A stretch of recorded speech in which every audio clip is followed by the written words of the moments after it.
Adam has arrived. Hey, Maurice and Odie gonna take over like Zach and Cody. Black and Snerdy is the best podcast. Gonna boom like Wile E. Coyote. Gonna meet magic, they move like they hairy. Ain't talking about mental health, no, it's not scary. You know that she coming up with the astrology. Mo got a comic and that's the best policy.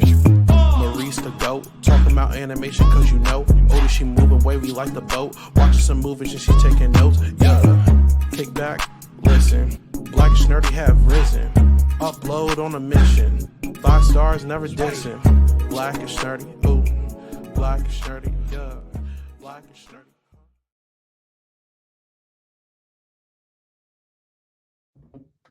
Hello and welcome to another episode of the Black and Snerdy podcast, the only podcast where two sexy black nerds get together and shoot the shit. I am Mo, aka Kid Licorish. I'm Odie. And together we are the aforementioned Snerds here for episode 128 of the Black and Snerdy podcast.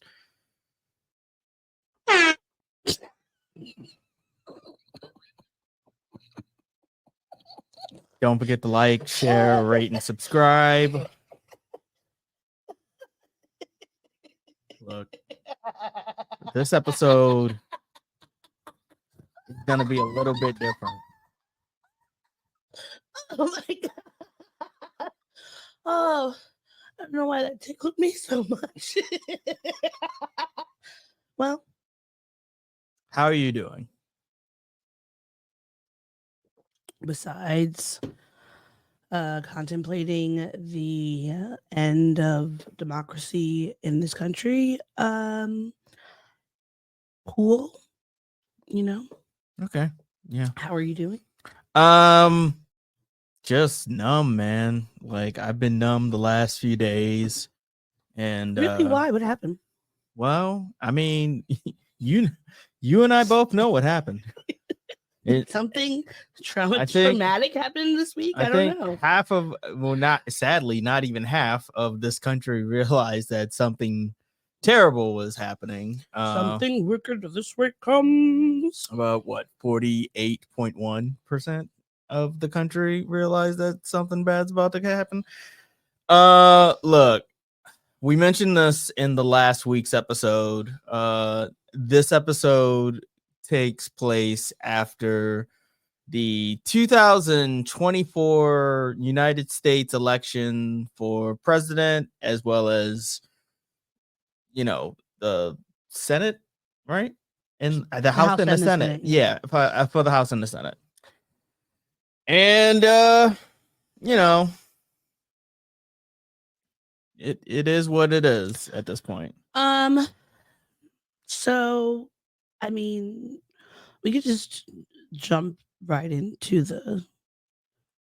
Do you want to jump right into it, or should we pay our respects real quick?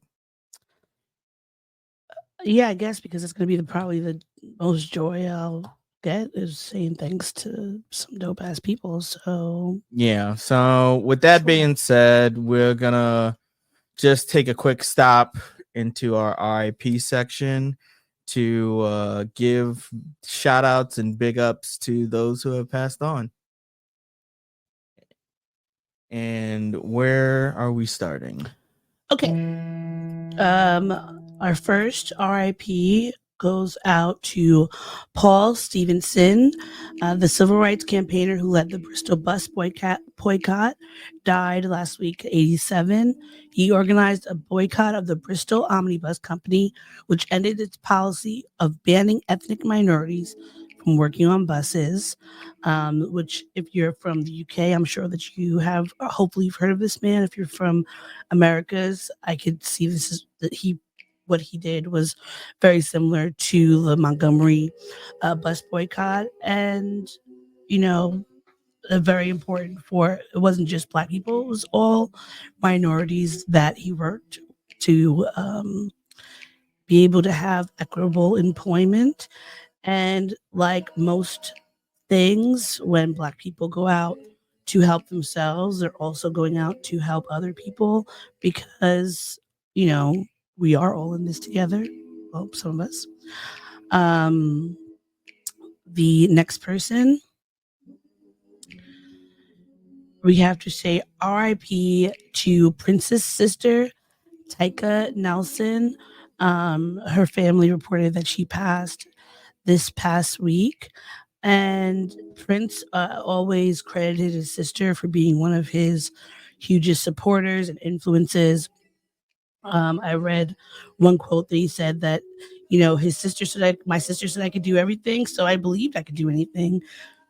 And now I think that she was his only sister or blood sister.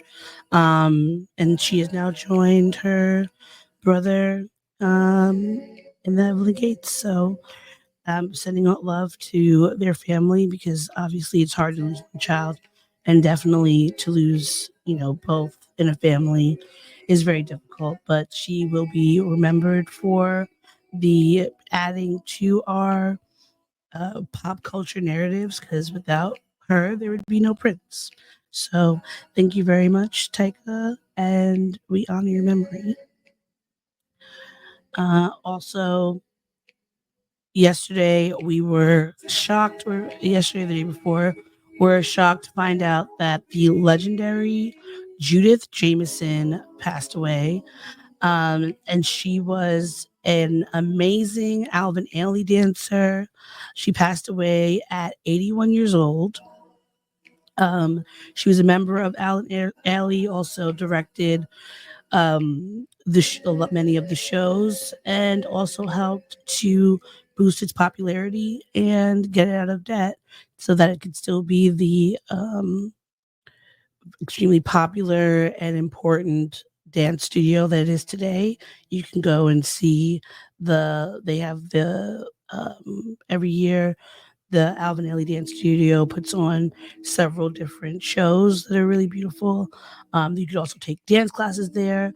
And for many Black dancers, from its inception to this day, has been one of the few places where you really could see Black dancers being able to get their foot in the door and get on a stage in what is usually a very white space. So we thank you for adding more beauty and grace to our world. Also, we lost a lot of icons this week. Yeah, we lost a honestly. lot of people this week. Next is the iconic Quincy Jones. If I don't think that any of us could name a time where we haven't heard a song that Quincy helped produce or wrote. He just has spanned generations across the musical spectrum. He passed away on Sunday at 91 years old, last Sunday. His daughter, Rashida Jones, posted on her Instagram, "My dad was nocturnal his whole adult life. He kept jazz hours starting in high school and never looked back. When I was little, I would wake up in the middle of the night to search for him.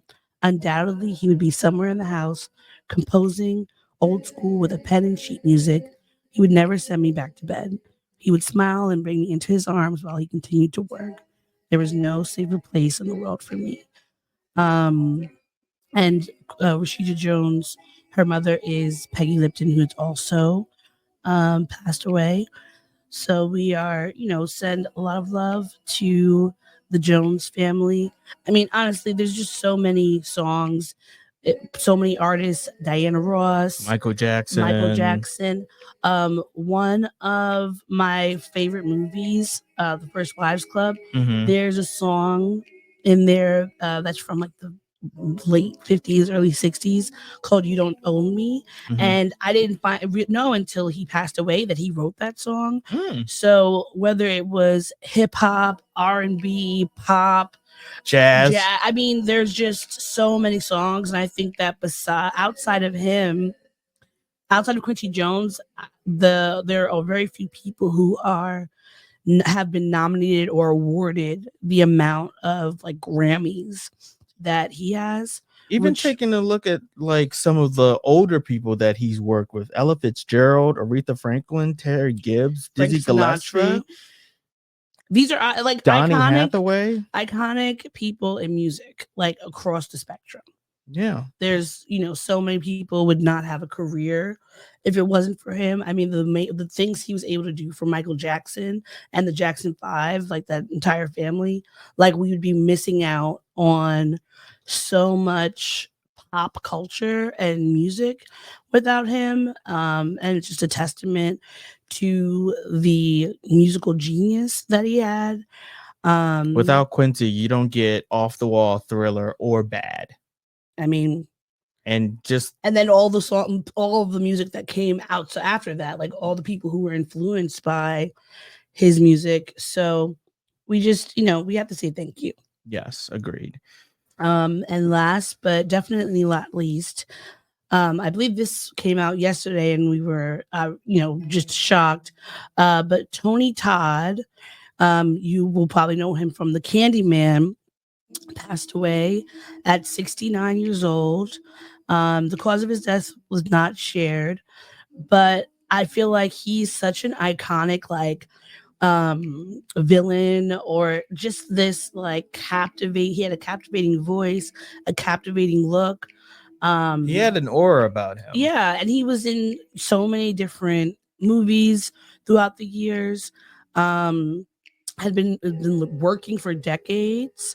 I didn't know this, but he was born in DC. And he was a extremely talented and well-trained actor. He studied at the Eugene O'Neill National Theater Institute in Connecticut and the Trinity Rep Conservatory in Providence, Rhode Island. And I'm sure that we can't think of, there's so many like TV shows, animated shows that he was voicing the names of, or the characters there. And he was just such a like imposing figure. Like he was 6'5" with that extremely like deep voice and timbre. Like, yeah, he was in The Crow. He was in The Crow, Final Destination, Platoon. And then of course he was the quintessential Candyman, as we've already I stated. remember reading that during Candyman, because obviously Candyman was about like had the bees in there, and now I have not seen that movie in quite some time because he was so terrifying in it that I never was able to bring myself to watch it again. But I found out that he had put in his contract that they had to pay him like, I think it was like maybe $1,000 every time he got stung by one of these real bees that were he was covered in them. They were coming out of his mouth, and he ended up getting like, I think it was like $25,000, for that. And it's just like the way he risked his life for his art. Can you imagine getting stung by bees 25 times? Yeah, like that's insane. I mean, we've seen My Girl. I mean, yeah, it only takes one. It only takes one to really do damage, but he was shrewd for his art.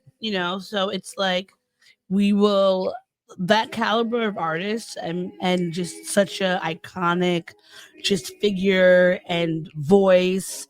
I wonder, like, will we get that again?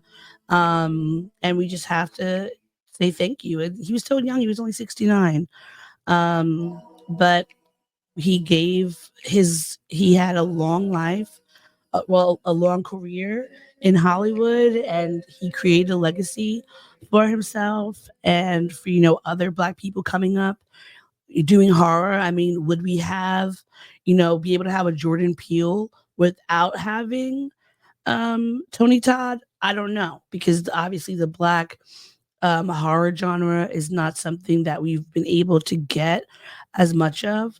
But through his prolific career, he was able to create a space for so many other artists to come after him. So we just have to say thank you, for who he was. And even though he played such a scary, imposing figure, all the people who have talked about him was that he was just such a sweet, teddy bear and such a kind person.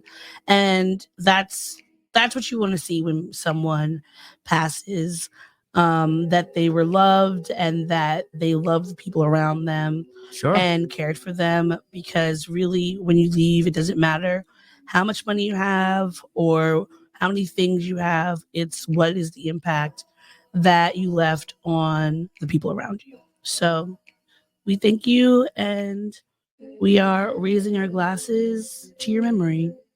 You can't see it because the picture is blocking it, but well, I'll take care of that.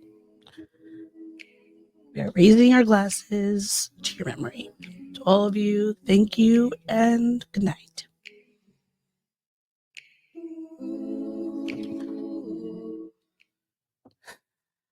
All right. Are you ready for the rest of what we've got going on? Yeah, sure. Let's ease on down to Should we take another shot actually before we talk about this? Sure, set up the shots. And you have the vodka, so I can't set it up. And you have the shot glasses. Here, you set that up.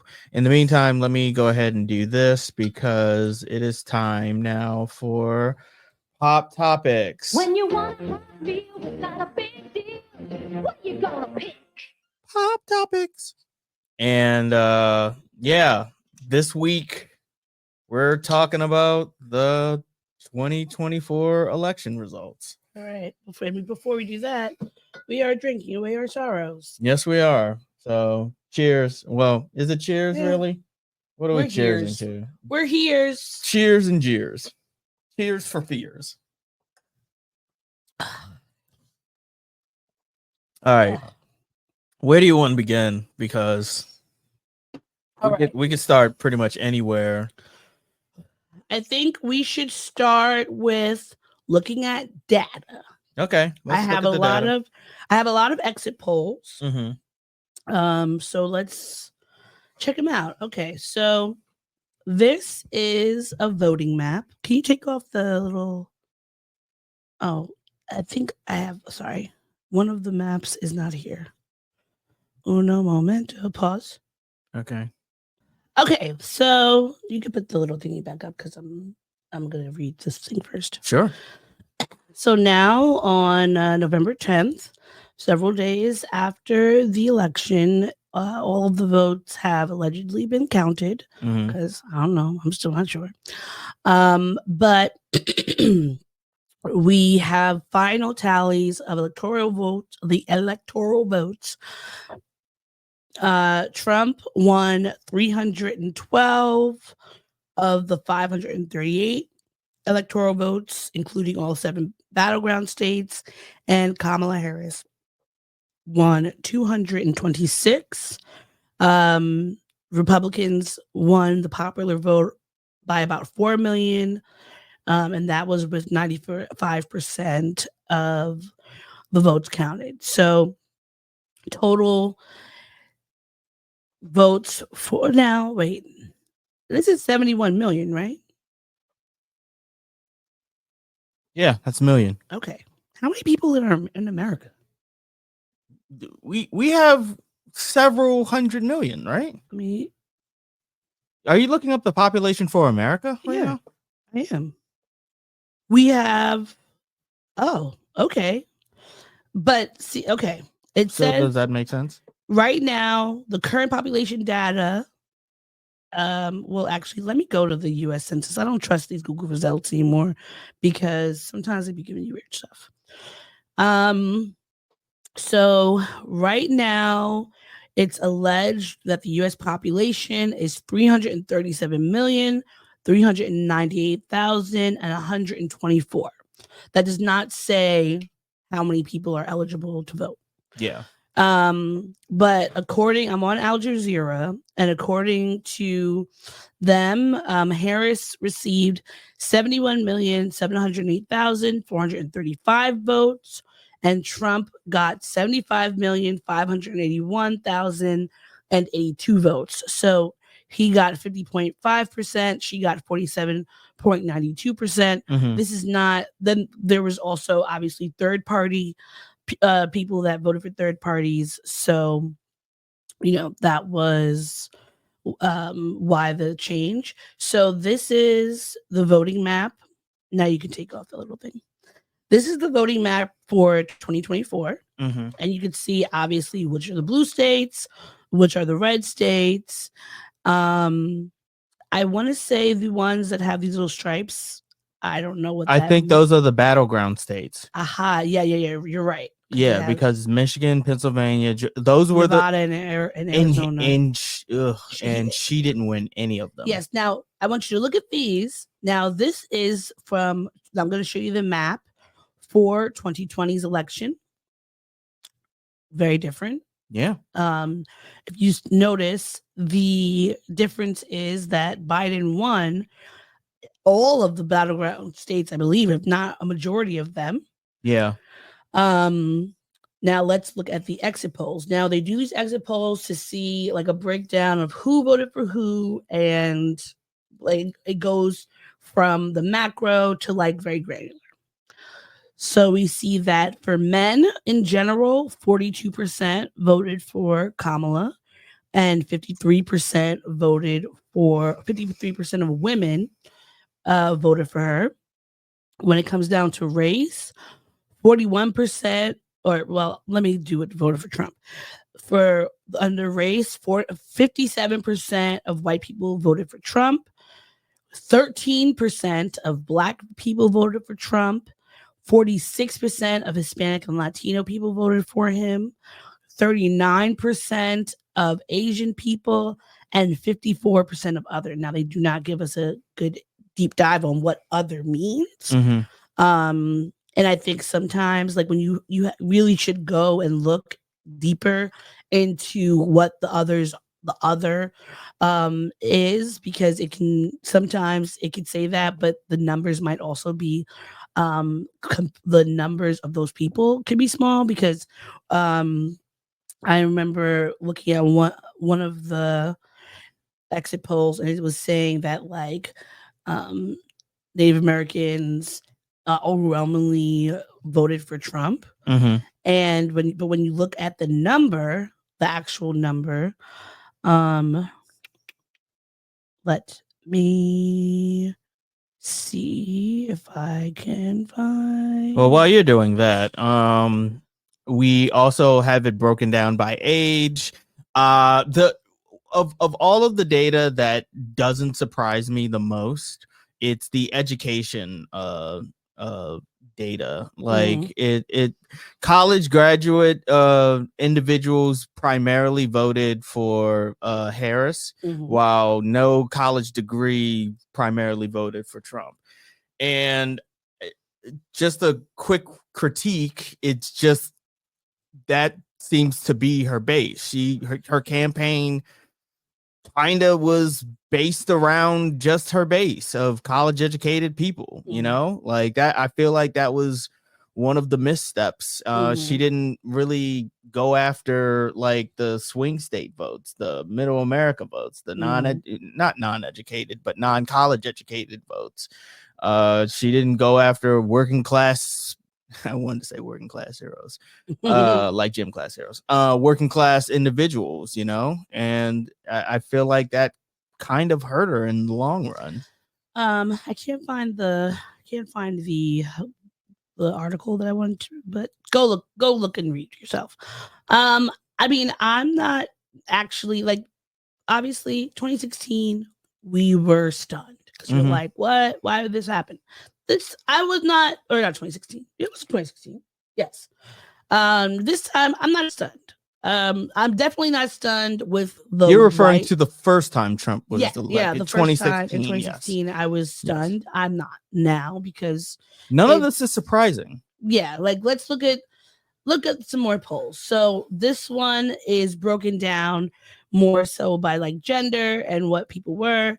So of course we said men in general, 55% voted for Trump, and 45% of women voted for Trump. 57% of white people. So we did that one. Yeah, we did these, right? Yeah, we did these.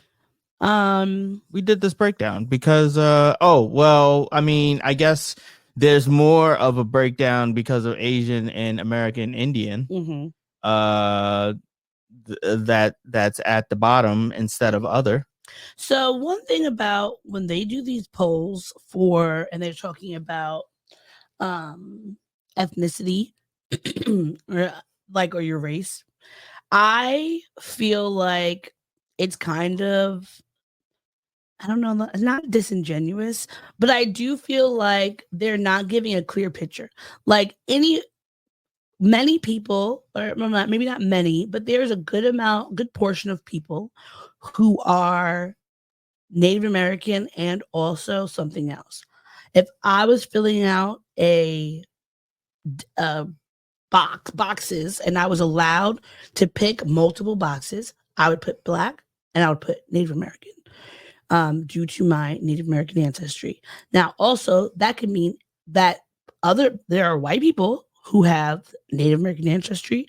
There are Hispanic or Latino people who have Native American ancestry, and so to me, I'm like, I would like to know deeper of the makeup. Even with like Latino people, there are plenty of Latino people that are white. Just because you speak Spanish does not make you a person of color. Like, I was literally just in Madrid, plenty of white people. Just because you speak Spanish, yes, you might be speaking another language and coming to America. Obviously, because America is what it is, there are going to be people who treat you a little bit like you're a person of color. But at the end of the day, all you need to do is live here for X amount of years, marry into Anglo person or something, and then like your children might still be, they could say they're Spanish, but they are not going to be the same Spanish that you were, or the same Mexican or Guatemalan or Central American. Like, and there's places in Latin America that are extremely white. Argentina, Chile, like those places are not filled to the brim with indigenous or Afro Latinos. They're very white. So these, like, the numbers for Latino people and for Native Americans, and I mean for plenty of them, the others, I'm just curious, like, can we dig deeper into that?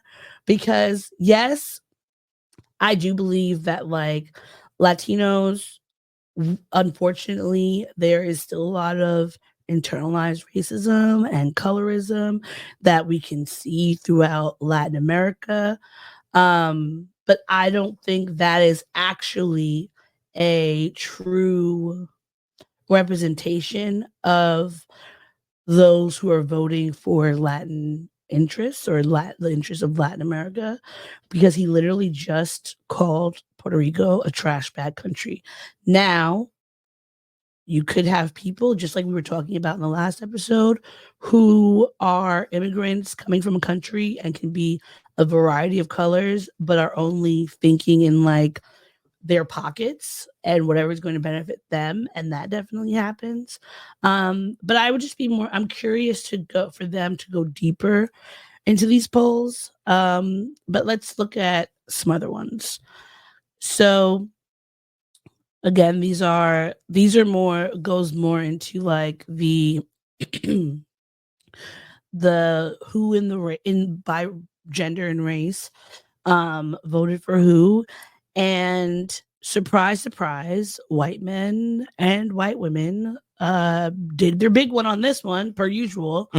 I was actually reading, now let me find this, which isn't surprising. It's not surprising. That's kind of Trump's base. So is white men and white women. This person, Sheil Monat, at Pit Desi, tweeted out a graph that said women voted for Trump more in this current election than 2020.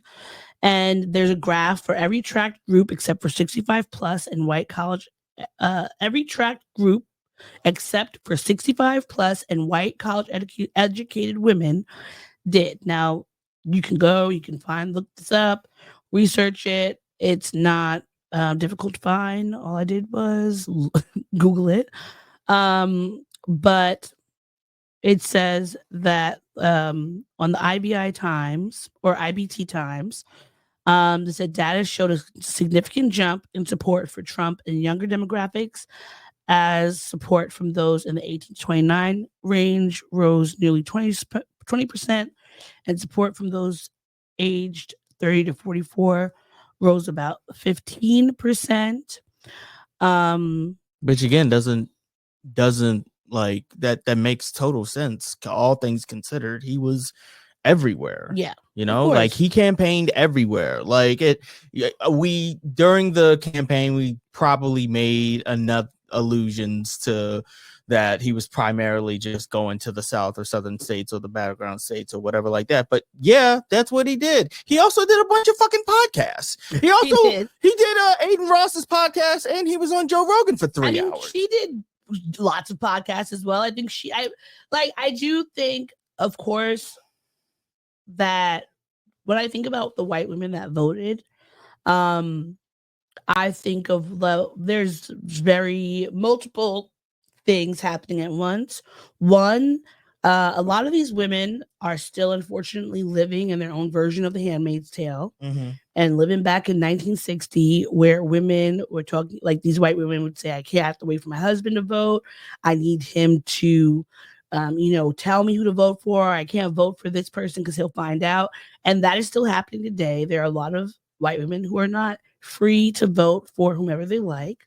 But also, and I will say this again and again and again, white women want to be the oppressors the same way during slavery they wanted to be the oppressors, because many of them owned slaves, regardless of the way that the history books try to make it seem like white women were just these meek, abused women and that the men were just taking control. When in reality, if you were on a plantation and there was a woman in the big house, majority of those slaves, of those enslaved people, were more afraid of her than they would be the man, because whether if you were a woman, if you were a Black enslaved woman and you were being constantly assaulted by her husband or her sons, she would not punish the man, she would punish the woman, and they would routinely sexually assault the men and the women on the plantation, and there was little recourse that you had. And we've seen from slavery times to now how a white woman, all she has to do is bat her eyelashes and cry, and you could end up dead. So I'm not surprised that white women would vote against their own interests, because they did it last time. They just, did it again, but more so. And I don't know if you saw this. And also, just I wanted to put out that like no one hates women more than white women. That's just what truth. it is. That's just the truth statement. You're not lying. Like anytime you hear of these types of stories and stuff like that, like there's this. Okay, I can't speak but to some of to so much of this. I can, because I'm not a woman. But from all the historical data that I've seen and just anecdotally I've seen, it's just that like if ever there is women who are not on board with other women, chances are it's a white woman. It's just white women that for some reason, I don't know the reason why. I can't speak because they are yearning to have the power of the white men. Yeah. People were like the day that voting actually happened on Super Tuesday, all these women are talking about, oh, we went to Susan B. Anthony's grave. They were putting stickers on that her grave's covered with stickers. Susan B. Anthony said out of her mouth that she would rather chop her arm off than to give the Negro the vote. Yeah. During suffrage, women like Ida B. Wells and Sojourner Truth were being pushed out of the movement constantly by women like Susan B. Anthony and all the other ones that we we learn about suffrage and how they were just, fighting for everyone. No, they were fighting for themselves. Yeah. They could not imagine a world where you would allow a Black person to vote before them. Like the fact that a Black man could possibly vote before them, they were outraged. Because how could you let these fucking monkeys vote before your precious white women? And now, just like in every other freaking election, the white women are running out and crying. The progressive liberal white women are running out and crying because Black women have said, enough. I don't care what y'all got going on. Don't ask me for nothing. I don't care if you want to do a fucking march on Washington. And there were plenty of those marches this past weekend. You're on your own. Yeah. And one thing that they've been doing now, which Black women came out 85% for Harris. They did the homework assignment. They knew what it was. And even Black men were large. I think it was like 75%. Yeah, it was like 75, 79%. And this is like, people kept trying to say that. And now, not because I did hear during, the course of the election campaigning, there were Black men on the timeline or that I'd be talking to in real life who felt like she's not going to win, that they're not going to let that, like, people that, like, the America's not going to vote for her. Some people saying they didn't want to vote for her because they didn't like what she was talking about, or they didn't feel like she was going to be on their side, or she wasn't Black enough. I did see those comments from men, from Black men, but I was so heartened to see that Black men came out in droves to vote for her. You were heartened? Heartened. Okay. Yeah. I was confused. I'm like, Jesus, like that you sound like that's a bad thing. No, it was great. I was happy that they did that. Yeah. But like now white women have been basically using their white tears and trying to get back in Black women's good graces by doing friendship bracelets. And I'm not joking with you. I'm not. Friendship bracelets? They're making blue friendship bracelets that are supposed to signal, similar to when they wanted to put the safety pins on them, on themselves, that they're safe. And I think that this is a fucking dumb idea. Yeah, that's the dumbest thing I've ever heard. I know that white women, you're not going to listen to me because you could easily lie. But here is one of your fellow white women who is going to give you some instructions for what to do with your bracelet, because all I have for you is to stick it up your ass. Yeah, bracelets. Like, this is summer camp.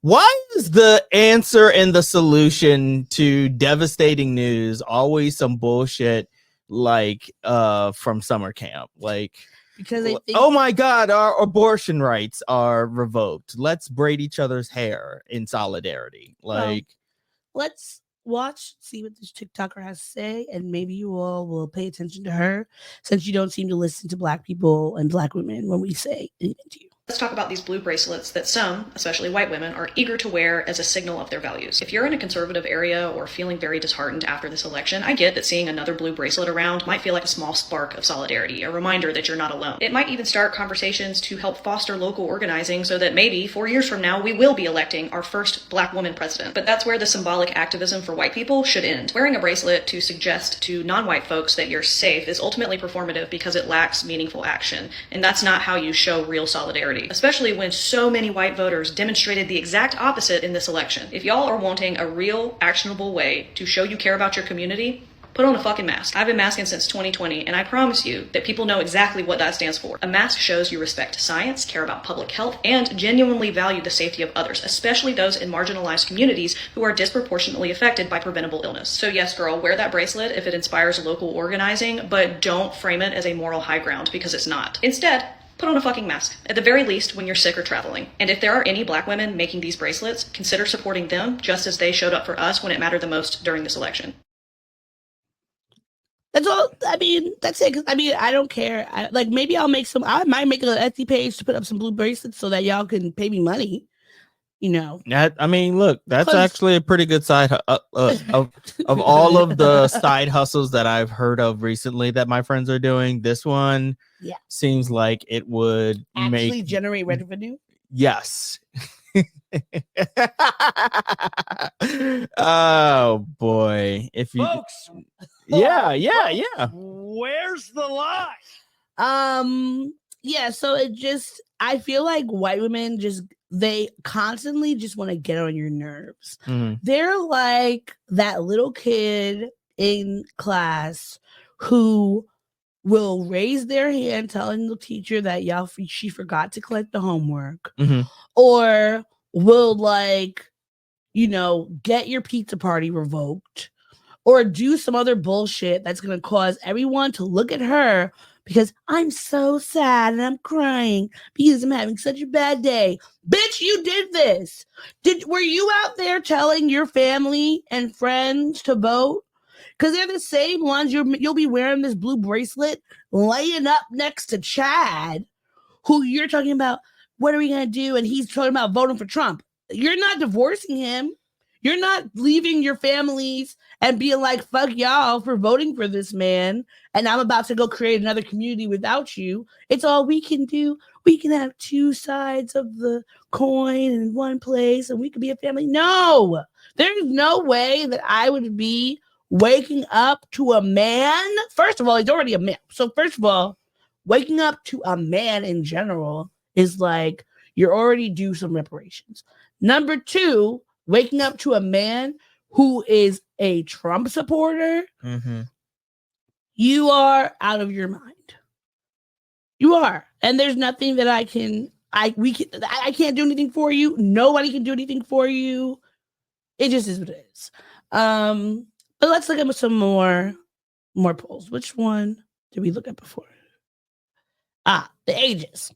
So folks were confused as to why young folks, especially these young men, were voting heavily for, and when I say young folks, I say like people like 40 and under were voting higher with Trump.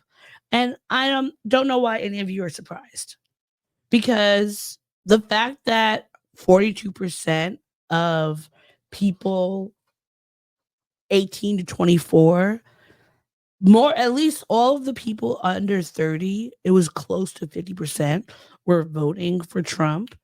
Like, what else would you expect? Because the people who are their leaders are Andrew Tate and Joe Rogan. Yeah. And like all these other incel people. And yet you think that they're somehow going to be like super, progressive just because they're young. Their parents are conservative, who have created conservative people. And a lot of these young people are also like evangelical Christians. How many Duggars are there? And a lot of them are under 40. So you can imagine like what else is going on there. I don't know why anybody is surprised. I also just want to point out again that Trump look, I don't like the guy. I do not like the fact that our next president is going to be Donald Trump. I want to make that very clear. I'm not happy about this at all. I didn't vote for the guy the first time. I didn't vote for the guy the second time. I didn't vote for the guy this time. I never voted for him because of a litany of reasons.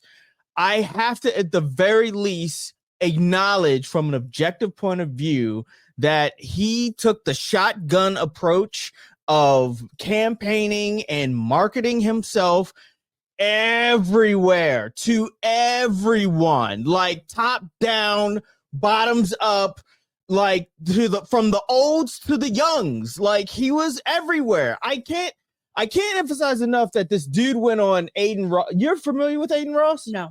Okay, he's this big streamer. He's this big streamer, and he went on Aiden Ross's podcast stream, whatever you want to call it, and did an interview with him.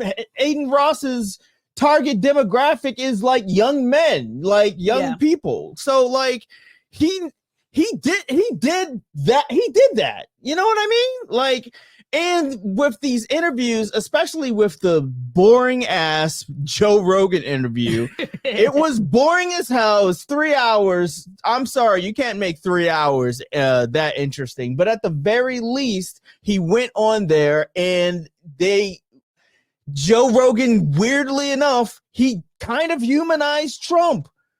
Like, and that was that apparently was effective enough to get these motherfuckers to vote for him. Yeah.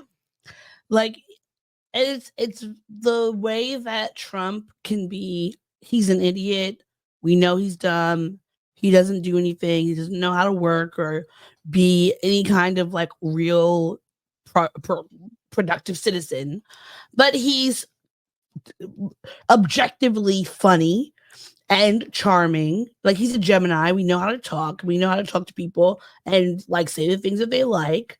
And he's used that to, you know, be who he is. There's a reason why Trump, when you look back at old pop culture, movies, music, whatever, you will see him. My friend was just watching Little Rascals, and she was like, damn, I forgot he was in this movie. Yeah, we were watching it and forgot that he was in the movie. Because, like, just like he was also in Home Alone 2. He was in Home Alone. Wasn't he in an episode of he was in an episode of The Fresh Prince? Yes, he was. He was the very last episode. So the very series finale. It's like he has been a part of pop culture for so long.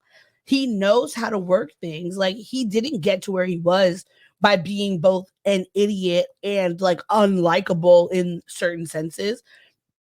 Because even the people that vote for him who are from marginalized communities, they will be like, oh, well, he, you know, he may not like this person, but I think that he's just being honest. Like, some people literally like him because they're like, he'll say what others don't.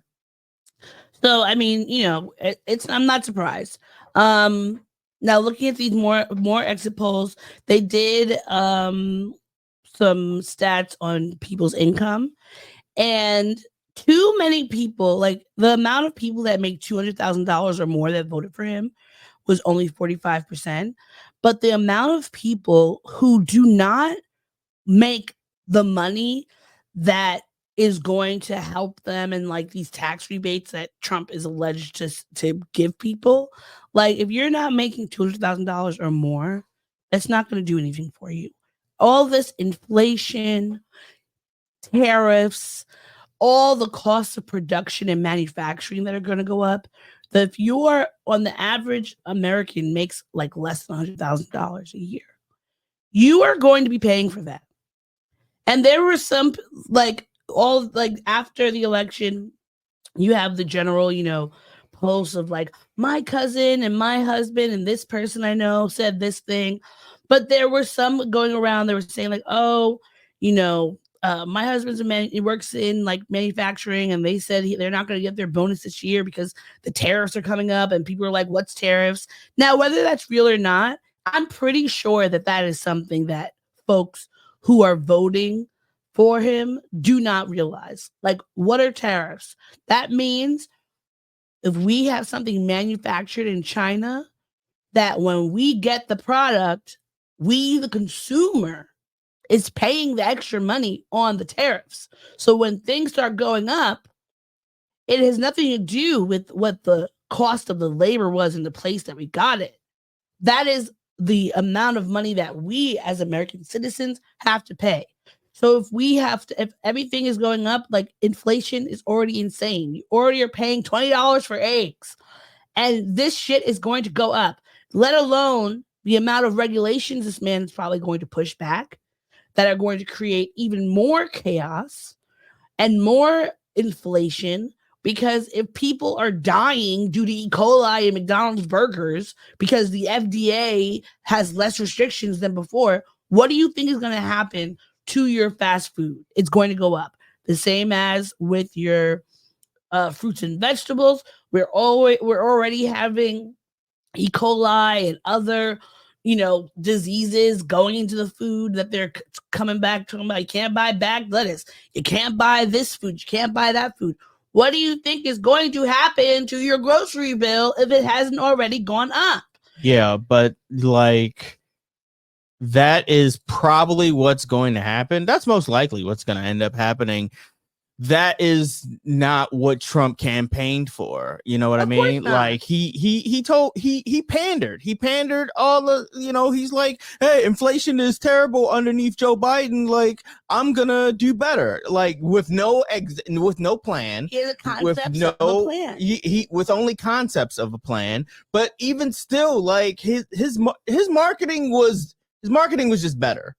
Yeah, of course, because even though the marketing you would say is not better, because obviously he's talking about hate, but the way that not better in a moral stance. No, but the thing is that he comes out and he says the most ridiculous, terrible, stupid things. And people remember it. And they believe him, regardless of if he has shown that he can do these things. Like, these people that are voting, like, look at just religion. Look how many born-again Christians, evangelical Christians, 82% voted for Trump. Why? Because he has made these grandiose plans to protect God and country. And he's pro-life. He alleges. Who knows if he's actually pro-life, but he says he's pro-life. Because if he was actually pro-life, when COVID happened, he wouldn't have been telling people to drink fucking bleach and horse dewormer. Yeah. Like, you can't be pro-life if that is what you're telling people to do. But that's what he was hawking. I'm not even what he was selling on the trail. I'm not even saying that like Biden did, like, when COVID happened, obviously Trump was president. He did not impose any of the protections that we needed. He barely wanted to give us any money to stay home. And then when Biden and Harris came into office, they reduced even more of the protections. But that was not great at all. But that is directly connected to him, Trump being president, reducing all of these things, and then someone coming in after him and saying, like, okay, no, we can go back to normal. If we had a viable president originally, then when Biden came in, he wouldn't have been able to say, oh yes, we're gonna go and just like go back to work because we need to push the economy, because people would be like, well, what do you mean? We know that this virus is still killing people up till today, so we're not out of the clear, and we still need to have these protections. We still need to be able to work from home. We still need to be making sure that people are safe. And it was easier for Biden to reduce any of the things that we had in place because Trump had already did it and people were not paying attention as hard. So it's like, it doesn't matter what president we have currently. It's the president before them that can create the chaos. Then the next president can come in and either stand on and make worse or try to make better. But there's no way that Trump being in office is a better situation for anyone. Like, we have 43 monkeys running around South Carolina with who knows what viruses in them. Do you think that if we have a 12 monkeys type situation, do you think that Trump is going to do anything to protect you from whatever? Like, all they're going to do is just bomb everywhere, like they were going to do in the movie. They're going to start bombing cities and states to quell the spread, or do nothing and just let everybody die while they go into a fucking bunker. Like, I don't understand this country. Or no, I understand this country, but to me, like, we have to start labeling racism and misogyny and xenophobia as like a mental illness, because we keep saying, no, it's not a mental illness. It's rude to say that it is because there are people with real ones. But the fact that people will vote against their own interests has to tell you something, because insanity is doing the same thing over and over again and expecting a different result. Like, that's what happens in this country every 4 years. Now, perhaps it's because, America's having its Pluto return, and we're at the 250 mark that on average empires fall after that. And this is just what we deserve, because we live on cursed land built on the blood of our ancestors, and we just we have to get our recompense. Like, we haven't done anything to this country has done nothing to what is the word? To make up for the bullshit it's done over reparations. I guess we've got nobody has gotten reparations for real for the bullshit that created this country.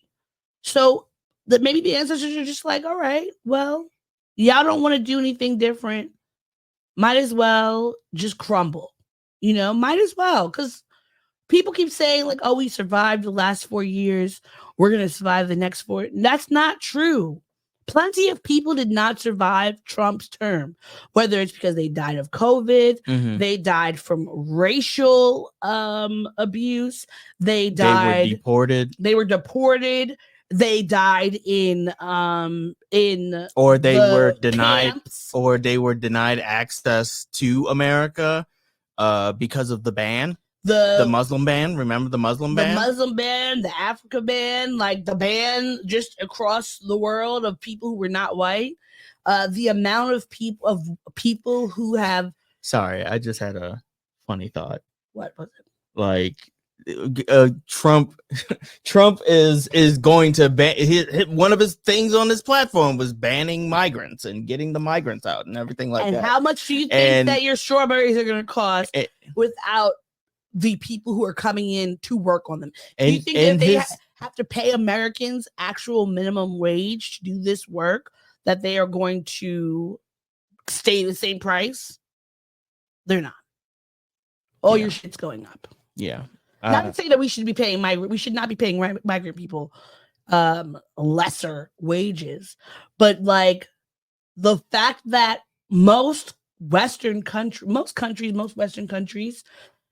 we are our bread and butter are people who come into this country looking to work, wanting to have a better life for themselves, and they will do a variety of different type of jobs that most Americans do not want to do, and they do it for extremely low, unlivable wages, and yet people keep trying to kick them out. If you kick out all of the people who are immigrants in this country, you are not going to have a country. Regardless, whether they've come in here through the proper channels, whether they come here, and cross the border, doesn't matter, because literally they make this country run. But you're so ignorant, and you're so bigoted, and you're so full of American exceptionalism that you think that your ass is going to be better without immigrants coming in. And it baffles. There has to be something in the DSM-5. There has to be, because you're delulu. All of you. You're all delusional. Let's take a shot.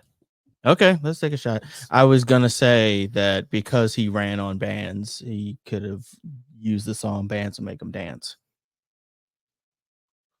and I want that to be the title of the episode. Bands to Make Them Dance. Was that Waka Flocka? Was that Waka Flocka? Oh, you heard about they canceled his meet and greet because he's a Donald Trump supporter. Yeah. Yeah. I mean, we don't have to talk about it. I remember that. And so folks who voted, like foreign policy, majority of those people voted for Trump because, of course, his America First rhetoric. Abortion, majority of those people voted for Harris. The economy, most people voted for Trump. Immigration, again, with Trump. The state of the democracy with Harris, because Trump has said, you don't have to worry about voting ever again if you elect me into office. what do you think that means? Because I know what that means. Yeah. But apparently everybody said, whatever, who cares? Well, there were a lot of voters who were like, we can't necessarily dismiss the one issue voters, like the voters who just like run on one issue. And so, as you can see in the data, some of those big issues were the economy and what does that say? Immigration. But it's, to me, those things are based in you just being bigoted. Like they think that the immigrants are coming to this country and stealing their jobs. I'm not saying that that's not true. It's just like, it's stupid. And I do wonder, one thing I've been wondering is how much Kamala not making a very firm stance on being a pro-Palestine. Oh, she was in an impossible situation with that anyway. Okay, but this is the thing. This is one of the things that came out of the election is Rashida Tlaib and Ilhan Omar both won their elections, and they ran on very pro-Palestinian platforms. Now, like, this was Rashida Tlaib in the middle of the Senate. Like, she was not at all quiet about being pro-Palestinian. And I do wonder if how much this hurt Kamala that she wasn't clear, especially because Rashida did not endorse her because of her stance. And someone tweeted out that the same way people who voted for Trump were voting for their particular issue, as in, like, if their issue is immigration or abortion, they don't care about everything else. One issue. And that was the same thing for people who voted for Kamala, that they were willing to ignore her being pro-Israel to get everything else. And to me, I do understand the sentiment, but my whole thing for voting for her is that I stand firmly in the belief that whoever we have in the White House and in any of these elected officials, you need to have somebody who you're going to be able to fight with and be able to say, I don't want that. You need to do better. And if I'm thinking about who I'm going to choose to have that fight with, I would much rather it be Kamala, because even though it's like, yes, some people said, well, she can't say anything anti-Israel because the AIPAC is going to take money away from her. Yeah. And she'll lose she'll lose the same way like Cori Bush lost, right? Which completely understand. Yeah. That's why I say that she was in an impossible situation. Historically speaking, most administrations have been either pro-Israel or just have looked the other way when it comes to Israel. The genocide. In the genocide and stuff. Like she was a part of the administration of Biden's administration, and they didn't take a stance against Israel. So, and she did say when she was asked if there was anything that Biden did that could have been done better or differently, she said no, everything was done to the best of their ability. But she didn't have any sort of critique or anything like that. I do wonder, like, when they said there was allegedly like 14 million people who didn't vote, and I know people personally who didn't vote because they felt like they can't vote for him and they can't vote for her. And the big sticking point was for them Palestine, because if you are not going to be brave enough to say now, like, this is what I'm going to do to stop the annihilation of a people, why should I vote for you? And I completely understand. Like, to me, I'd rather you have not voted for anybody than to have voted for Trump. But remember when we were talking, I think it was the last podcast or the one previously, when we had shown the videos of some supporters of Palestine, Arab Americans, who were saying like, that was last episode, I think. I would rather my rights here in America be taken away to keep her from being in office, because we have to make a point to say you can't stand on being ambivalent about genocide. So if this means it will end, I'm going to do it. Because Donald Trump, even though he has also said, he said, hurry up, Israel. He basically said, hurry up, Israel. He said, finish the job. And he's talked about buying up the land and making, putting Trump properties up there. He also then said, oh yeah, I'm gonna stop this or whatever. Like, he has made these veiled things, and who knows, I don't have an issue with Palestine being someone's one issue why they were voting, right? Sure. And I'm very curious about what's going to happen now in Palestine, and I'm very worried also because we know Netanyahu and Trump are besties. We know that he's going to do whatever he wants to do that's going to make him more money. So I hope that if there was one thing that he actually did was like create peace in the area, that would be great. But I don't actually believe that's going to happen. No, it's probably not going to happen. But what I want the Democrats to take away from this is you can no longer say lesser than two evils. We have to be explicitly anti-evil. Yeah. Like, we can't keep saying like, well, we're going to do a little bit better. Like, no, you need to be completely different. Yeah, we need to they can't fucking Trump campaigned and kept calling us the radical left. Like, we need to actually be a radical left. Yeah. You know what I mean? Like, we need to actually take swings into being the complete. That's also another reason why, like, there was a myriad of reasons, and we don't have to go into any more data, but like there was a myriad of reasons why Harris didn't win and why Trump won. And I think one of those reasons is that the Democrats didn't do a good enough job at taking credit for the stuff that they did. Mm-hmm. Like the whole student, at least for student loans, like I'm not paying any student loans. You're not? No, I'm not paying any student loans.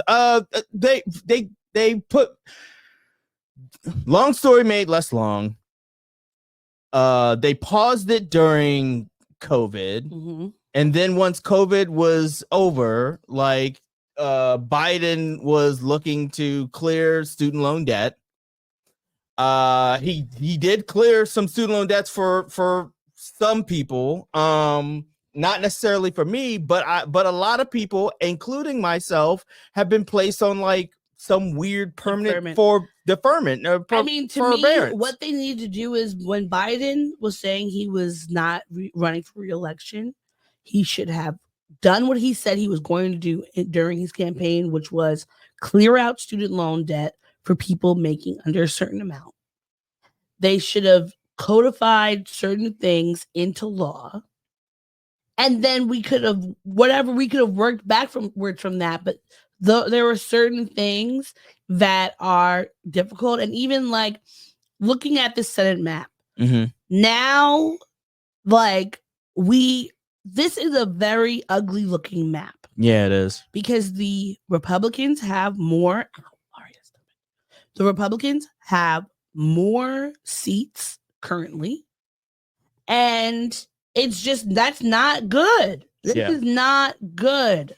To have a overwhelmingly Republican House and Senate means that any bullshit that this man wants to try to push is going to be easier. Yeah. So it's like, we lost the White House, we lost the House, we lost the Senate. Do y'all think all of this, let's be buddy and play both sides and be like, oh, well, Cheney and Reagan's people want to vote for me. Like, who the fuck cares? Yeah. See, and I remember saying on this podcast with you that like I didn't think celebrity endorsements were gonna move the needle like that. Like yeah, Beyonce and Megan Thee Stallion supported, and I'm not throwing them under the bus. Just hear me out. Yes, they were endorsing Kamala Harris, but I'm pretty sure that the people who love Beyonce and Megan Thee Stallion and all those celebrities who endorsed Kamala Harris, like, we're gonna vote for Kamala Harris regardless. I don't think that moved any sort of needle whatsoever. Yeah, it was a little bit pointless in a way. I mean, I think it's like the way that you want to try to like get to people is you just the same way Trump was going on Joe Rogan and who was the other person you said? Aiden Ross. It's because you're going out, you're bringing all these various people out. You're going to talk on their shows because you're like, I know these demographics love these people, like they like them, so we're gonna go after them and get them on board because there are a lot of young people who follow these people, and it's just about what can we do to ensure their votes. Like this, and having celebrities in your campaign is not anything new. No, it's not. No, it's not.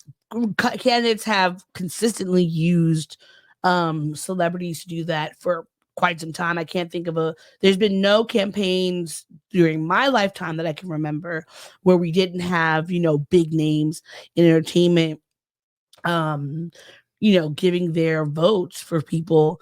But it's, it is unfortunate. And I wanted to read this text from Parable of the Sower, which I've been telling people to read now for ages because it is. This is Octavia Butler. Yes. Because it is extremely cogent to what we're dealing with now. I first read it. I want to say that I read this for the first time in 2020 because it was like right when lockdown happened or quarantine happened. And so in the book, she's writing as if it's present day, like it's in 2024. She wrote this book in the 70s, and there have been a lot of things in the book that we can see are things that are currently happening or could happen in the future.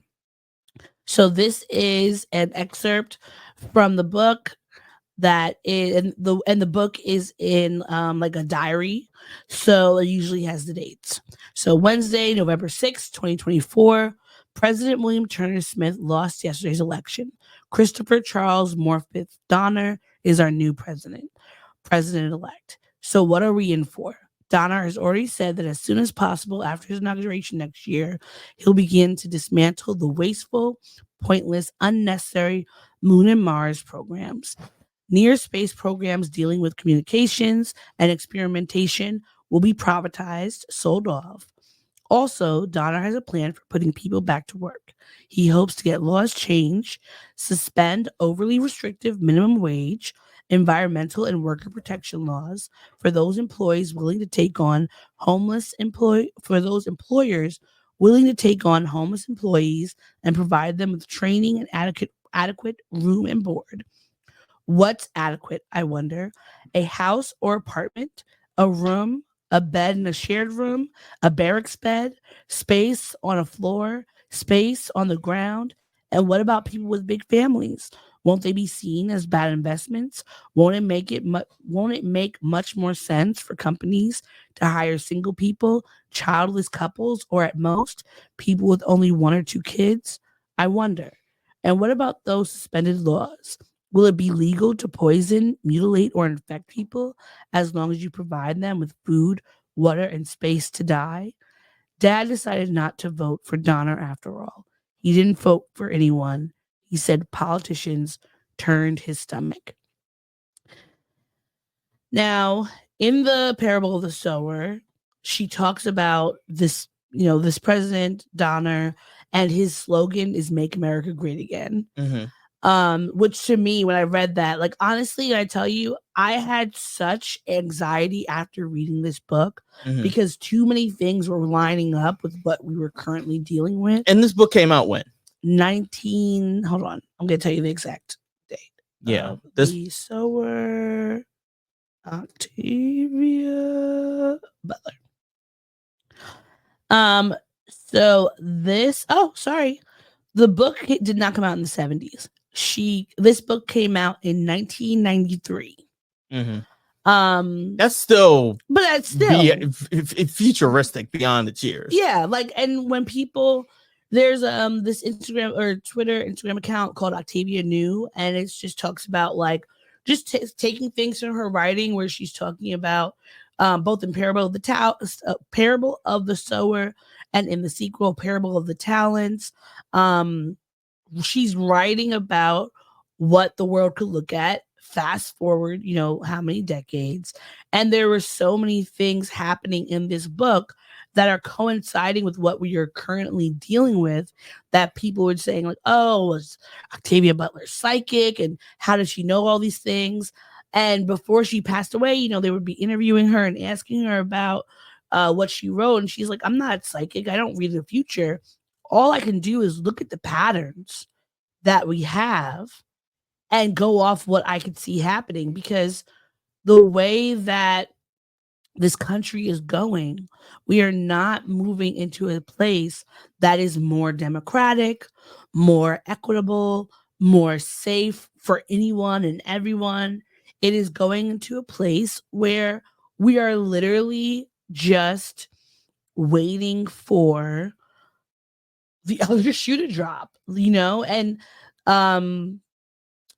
after the election, I actually saw this first on one of my friends from Howard's pages, but these tweets were coming out that were being sent to Black women, people that went to HBCUs. These are the text messages? Mm-hmm. Yeah. So the text messages said, this one particular text message says, "Greetings, you have been selected to pick cotton at the nearest plantation. Be ready at 1 p.m. sharp with your belongings. Our executive slaves will come get you in a brown van. Be prepared to be searched down once you've entered the plantation." Well, once you've entered the plantation, because they don't know how to spell. "You are in plantation group C. Good day." And I know someone literally that I went to Howard with, know her, like she had gotten this text and posted this up, and I was like, oh shit. And it was something along those lines. Yeah. And then throughout the course of the day, I was seeing plenty of other people posting up on Twitter, like, I got this text. Even I messaged you, what was that, Friday, when I got that random text message that was just a white hand waving at me. And I was you got that too? Yeah, I got that. And I was saying, like, I was like, what was that? I was worried that I was going to get one of these spam texts, because they were coming to people who were Black, and especially those who were working in campaigning. Mine was actually just a hello. There was no waving. There was no waving. I thought I had a waving. But the thing is like, you think about, like, when we talk about, like, last episode when we were talking about all the text messages that we're getting, like, you could not trace a text message anymore. No. Because we have so many ways of texting people in mass text and all that. You can't trace it.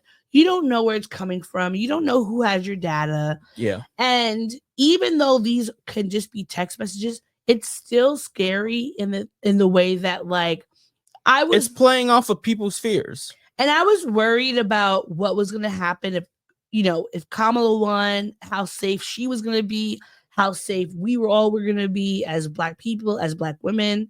But I also am even more afraid with Donald Trump being president, because that just makes the people who are already emboldened even worse. Like, what was it, during this past week in Raleigh, and my sister lives in Raleigh, and I got a call from Gabby early in the morning, because she was like, somebody is shooting down I-40 into people's cars.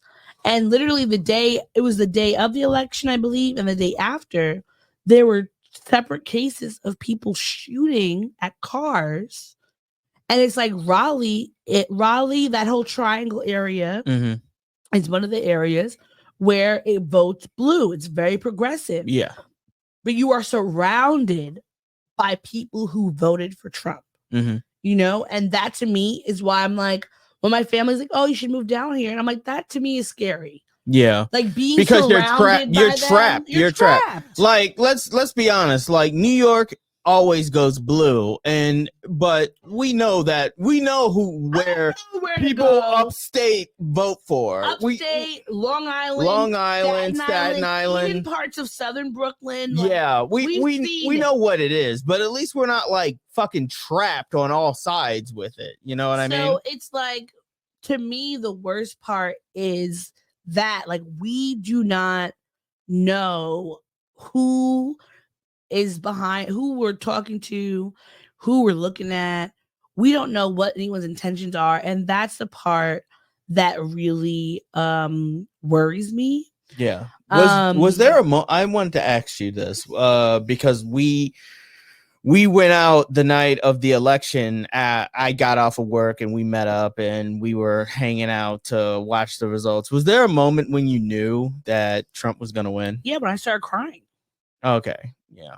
Because it was like, I don't know, he was at maybe like 2:30, and I was like, that's too close. Yeah. Like at that point, 2:03. It was 2:03, yeah. not 2:30. And I was like, oh, that's too close. Yeah. You know, and at that point, it like I remember, thank God I had therapy that weekend, that week, because my therapist was like, you know, well, what was making you cry? And it's like, it's not so much, okay, yeah, he's president, but thinking about all the things that we currently have to deal with and just being overwhelmed at what the impact that he's going to have this time around. And that means there's even more of we're going to have to dig ourselves out even further, you know? And I'm tired. I'm tired of being like, obviously, like, you, we've talked about this before. My family has always been very civic minded, very civil rights minded, and from a child to now, being like the only one who's like, this is wrong, this is weird, we need to change things, and having this belief as I got older that other people would be seeing things the way that I see them, and realizing that we are in this group project with people who literally do not care about what happens to those around them. Like, that is extremely disheartening to me, to be in a country that we know from the first time he was elected that it was on some bullshit. The only people who did well under the Trump presidency would be people who are making an astronomical amount. So for people to then vote again for the person who literally in the midst of a global pandemic told y'all this shit wasn't real and that it was just a fake China virus, that people would still say sure because of their hatred for some other person.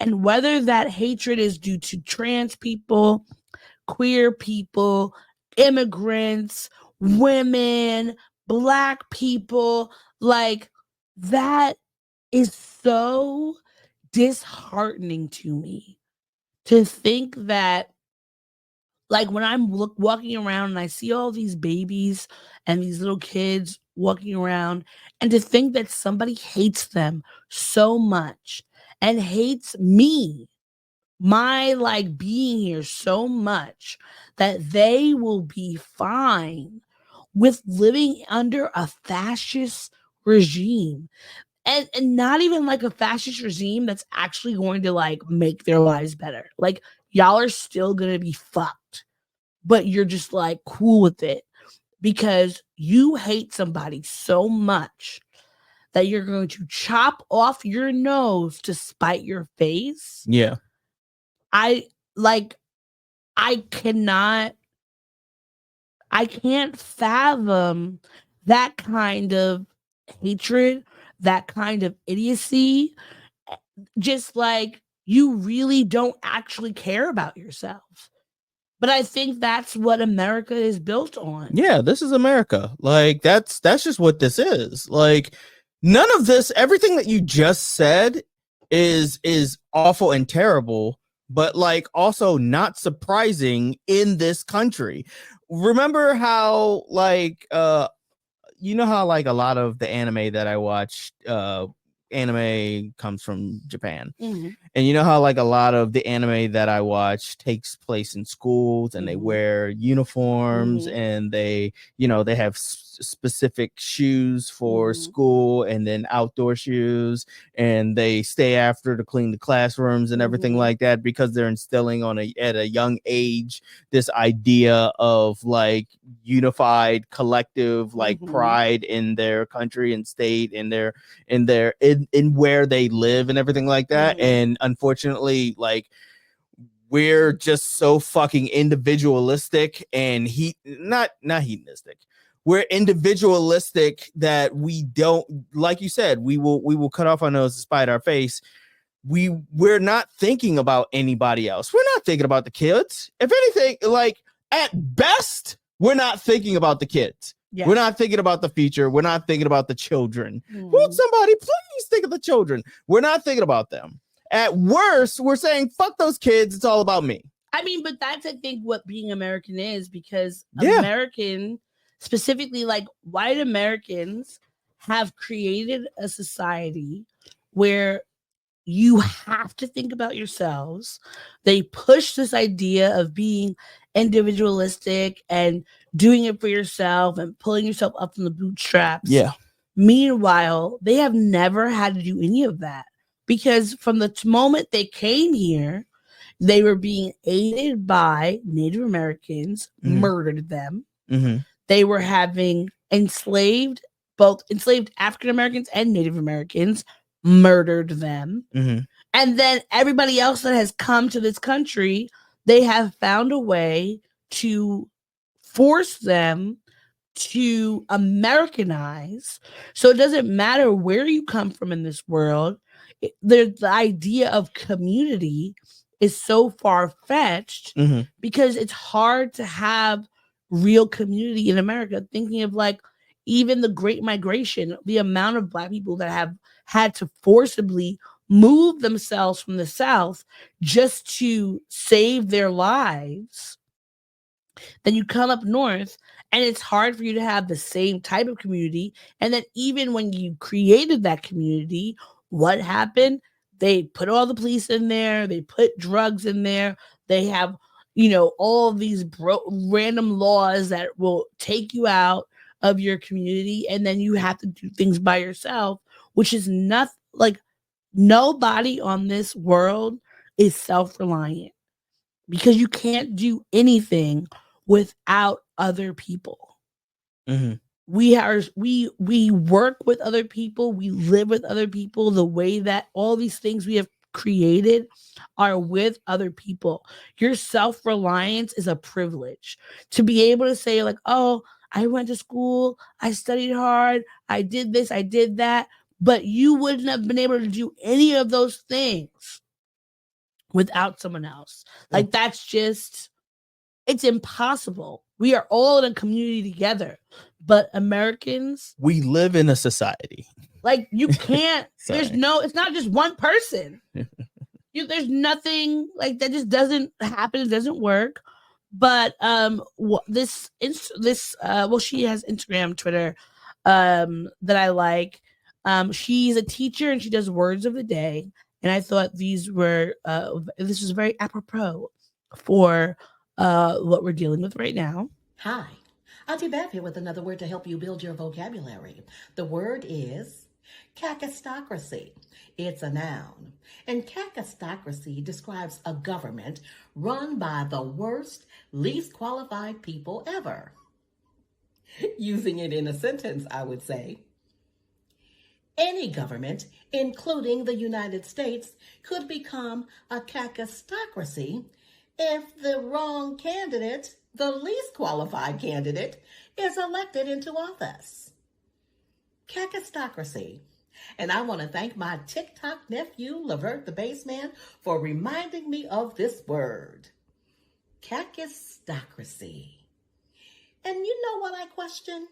If people vote in the least qualified candidate, what does that say about them? Cacistocracy. Add that word to your vocabulary bank and make it your time, your shine. Auntie Bab speaks. I mean, yes, that's what we've been doing. We've been doing it over and over again. And here is, all right. Do you want to hear from no? All right. I'm gonna make the decision. So this is the Scottish Parliament were having a meeting, and they were talking about Trump, and this is what they had to say. First Minister offered congratulations to the convicted felon Donald Trump on his re-election. Writing officially on behalf of the Scottish Government, he wrote that he is sure Scotland's cultural and social ties with the US will flourish during the presidency of a misogynist, a climate denier, a fraudster, a conspiracy monger, a racist, a far-right politician who tried to overturn an election result both covertly and by inciting violence. Words fail me. What social and cultural ties does the First Minister really think will benefit from a relationship with such a man?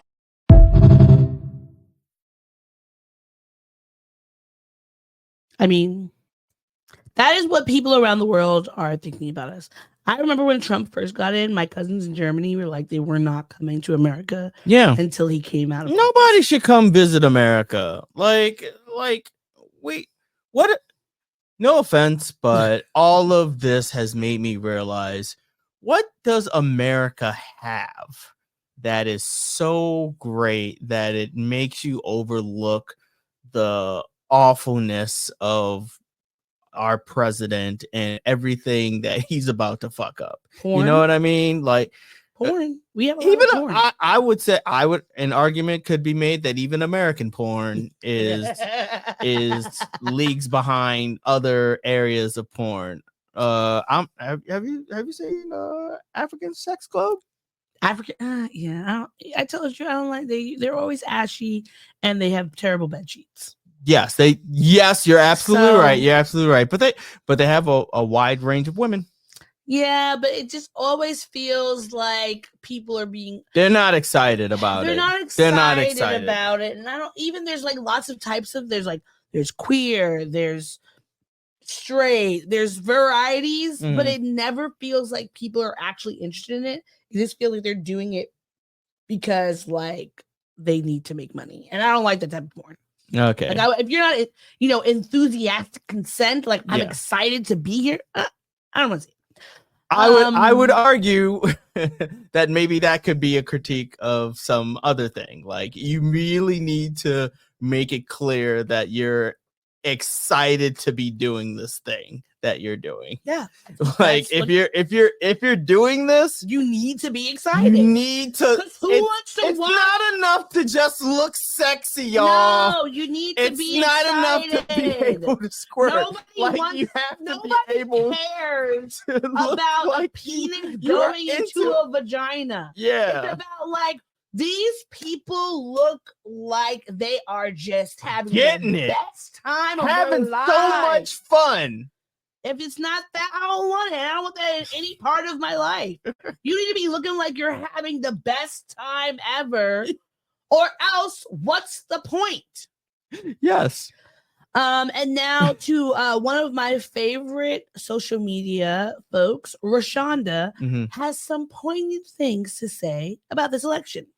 Hello, and welcome back. A lot of you all have said, Rashonda, you're not Raven Baxter, but you stay gazing into the future. And to that I say, thank you. Today we're here to discuss something that has a lot of you all confused, but I'm here to help. It's really very simple. Let's check the board. This is the clerk, okay? We have found out that we are not all fam in the club. As a matter of fact, many of you couldn't even be play cousins, okay? A real play cousin would know that we stick with family. Do you hear me? Now you all are outraged because we've decided that we're just going to be the rich aunties and not show up to any more gatherings, okay? Okay, we're taking away sis, we're taking away bro. No, okay? We are not fam. Do you hear me? We're going to leave you with the weird uncle that everybody already knows about, but nobody wants to talk about. Let him touch on you, okay? I'm sick of it. In the club, we are not all fam, okay? And we just found out, and you about to find out too. Thanks. In the club, we are not all fam. And it's the truth. Unfortunately, we keep finding out. Yeah. People keep telling us who they are. We have to believe them the first time. I would argue that in the club we were never fam. It's true. Now we have to, of course, we've talked a lot about Trump. Mm-hmm. We need to also give Kamala her just desserts, and let's listen to a little bit of her concession speech that took place at Howard University. To the young people who are watching, it is okay to feel sad and disappointed, but please know it's going to be okay. On the campaign, I would often say, when we fight, we win. But here's the thing. Sometimes the fight takes a while. That doesn't mean we won't win. The important thing is don't ever give up. Don't ever stop trying to make the world a better place. You have power. And don't you ever listen when anyone tells you something is impossible because it has never been done before. All right, so, that was her concession speech. We're going to take a shot. Thank you, Kamala, for running in a campaign that was only, since August when Biden dropped out? You really didn't have that much time. You didn't have that much time and still got as many votes as you did. Mm-hmm. That is impressive. She worked like a bison. I mean, that is the Howard way. I don't care how much time I have. I'm a do with what I got. Yeah, if anything, Howard has taught us that we have to be able to make more with less, and essentially, based on everything that you were given, you did what you could. And 48% is amazing, honestly. In that short amount of time, 48%. It's close. Cheers to you. All right. Yeah, you did that thing. Ugh. At any rate. Well, let's see what's Howard Bison had to say about Kamala's loss. And in true fashion, the Bison did what they had to do and reminded us why all of this was possible. Madam VP, we thank you for all you've done. We know that you have put up a great fight, and from Bison to Bison, thank you so much. We're behind you 100%. First, we want you to get some rest. You fought hard, not only these 3 months, but the last 4 years. You have inspired so many people on this yard. You have inspired us to continue the totem pole of upholding democracy, upholding reproductive freedoms. We look forward to all that you've done and all that you will do, and we just want you to stay encouraged, because we're encouraged being on this journey with you. You provided so many little black girls with the dreams and the dream that they could accomplish something like vice president, accomplish something like president. Really inspired me, especially the little girl inside of me who, when I was younger, did not think I would be here, did not think I would be in leadership positions. She represents a world of women of color who heretofore have not even had opportunity. But she took it. She led with courage, conviction, commitment, and capability. As a first-generation American, as a Caribbean American, as a woman who is also of Black and Indian descent, I see myself in you, I see you in me, and I just want to say you have set the pace for HBCU alum to really just thrive in spaces of political leadership. Your policies were strong. You actually had a plan. You actually had a plan for America, what you wanted to do for us, a bunch of policies to help support us. And whatever you choose to do from this point forward, do not give up. Please know that we are proud of you. You have made your alma mater proud. You have made your people proud. You have made this country proud. You can never keep a good bison down. I appreciate you making sure that win or lose, you came back home, and that means the most to me, and it means the most to us. And we are forever in your debt, and you're forever in the markings here at Howard University. This is going nowhere. This is sacred ground. Now, a bunch of those Howard shirts that were being worn, I want them. I want all of them. I want them. Shout out to you, DJ Chubby Swag. Shout out to you, Reeves. Wait, was that That was DJ Chubby Swag. He was the DJ for her for the night of the election, and yeah, I have congratulations to you, DJ Chubby Swag. Story about DJ Chubby Swag once we're done. It's a good story. But once we're finished this, and I think the thing is, like, Howard Bison, we know what it means, like the Howard Hayes, what it means to work really hard, regardless of what happens. You are making it across that stage. You are saying to hell with any and all like barriers. I'm gonna do it, and I think that, as much as I have said, representation for the sake of representation is not progress. However, we cannot deny the fact that Kamala is the highest, like, we have never had a Black woman, a Black person. Well, sorry. Well, we did have a Black person. Yeah. But we never had a Black woman as high as she has gone. An HBCU alum as high as she is. She was vice president. And I think that we need to remember that and be heartened by that.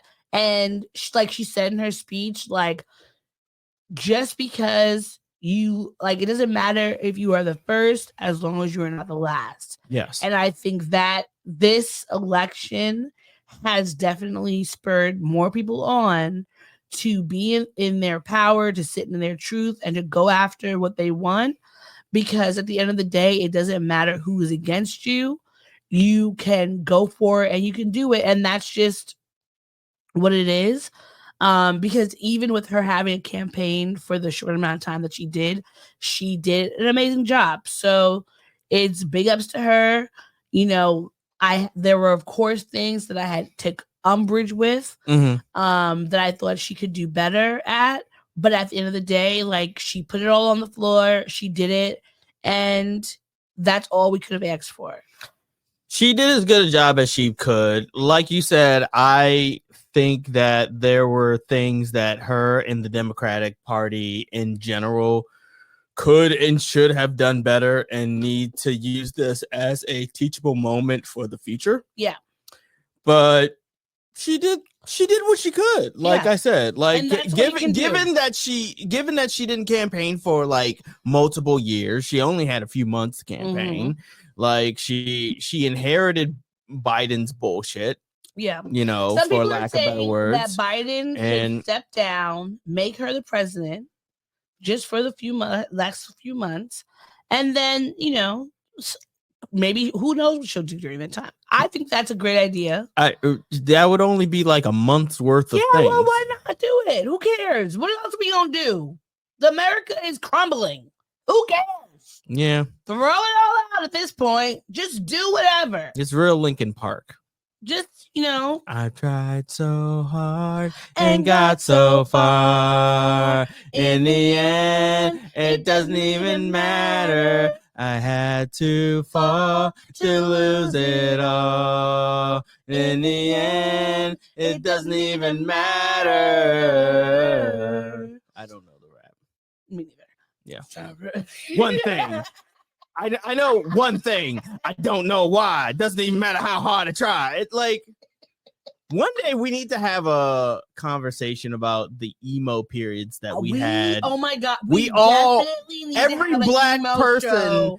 every black millennial had an emo period. Yes, and we need to have an episode. And we need to acknowledge that in and of itself is a form of privilege. It is, of course. That we were able to go through a period where we either listened to a lot of Green Day, Paramore, and Linkin Park, or if you're anything like Evanescence, if you're anything like me, you had a huge Coldplay period. Yeah. Where every lyric that came out of your mouth was Coldplay.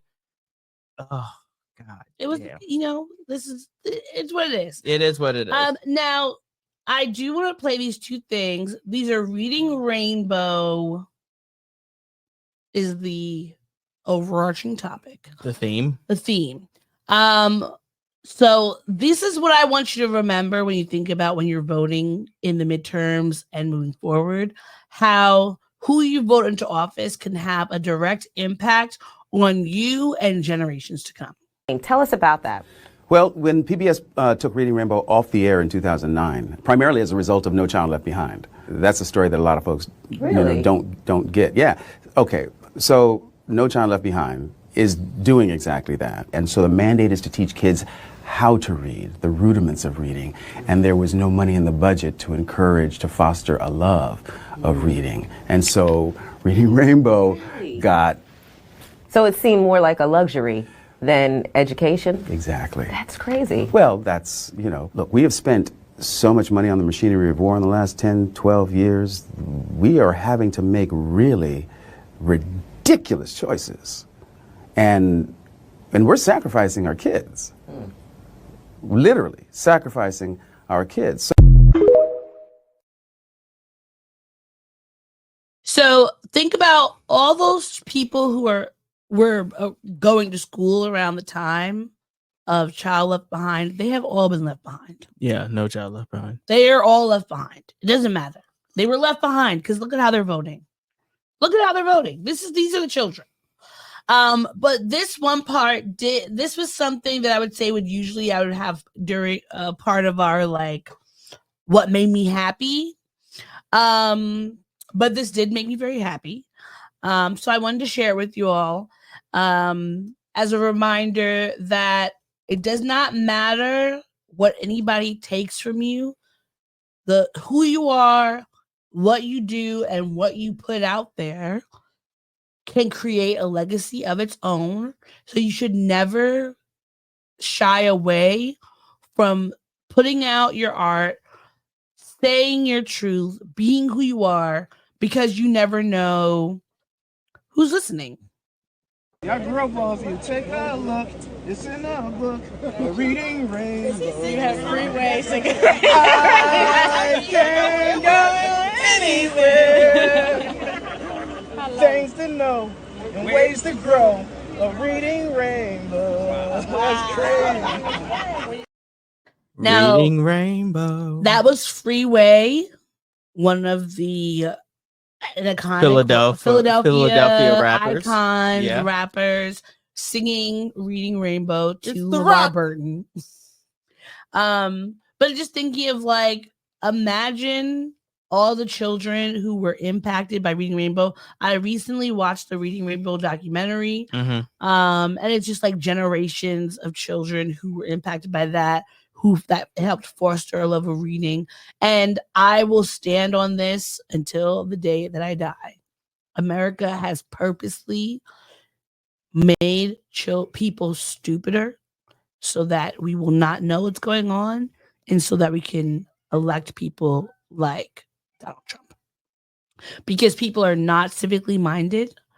They have no understanding of history, and they have no understanding of what it means to have a president for 4 years.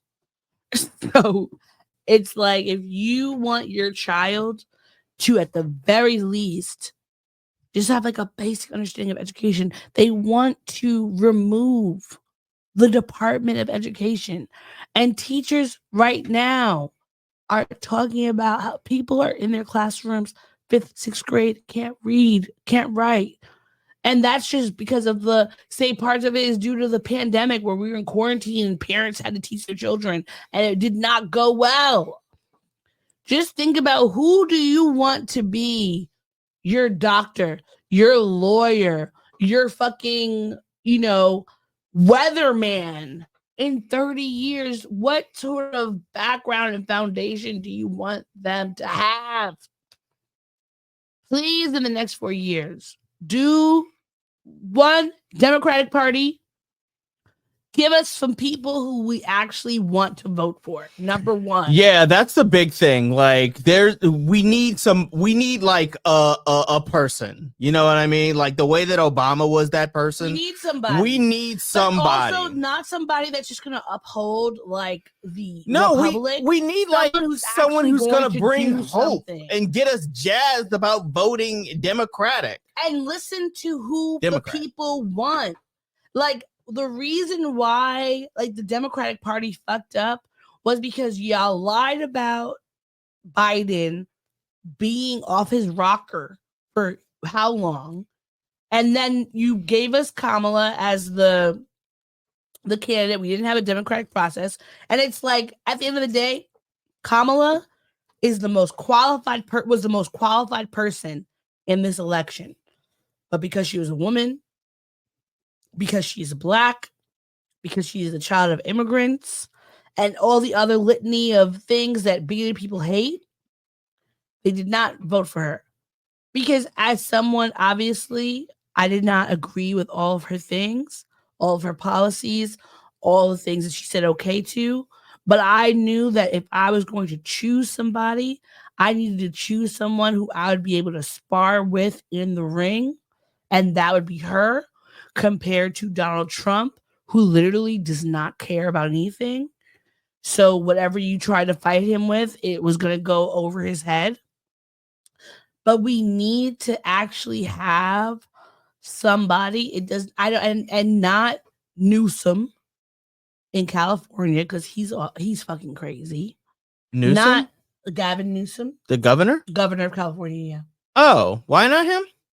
I mean, there's nothing that I've heard from Californians, whatever they call themselves, about his policies. He also is constantly sweeping homeless encampments and throwing people's things out. He is a Democratic governor by name only, because a lot of his policies are actually anti-people and are really only going to help those who have money. So I wouldn't say yes to him. Okay, so we just need to find somebody. We need to find somebody who is radical enough to get the Democratic Party. I was going to ask you, do you think that she should run again?